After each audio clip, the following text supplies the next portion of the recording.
Hi, I'm Anthony Ellerson. I'm Director of the Games, Interactive Media, and Mobile Department. Hi, my name is Rue Wood, and I'm a faculty member in the Department of Theater, Film, and Creative Writing.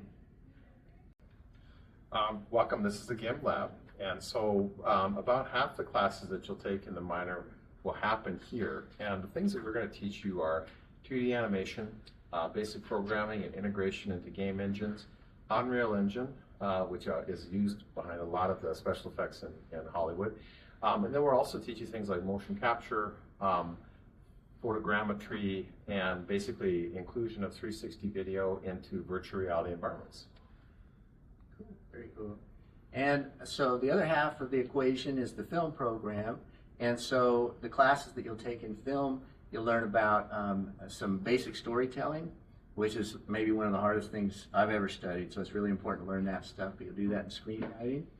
Then after you do screenwriting, you'll also learn some post-production techniques that includes editing, focusing on pace and story and all that kind of stuff.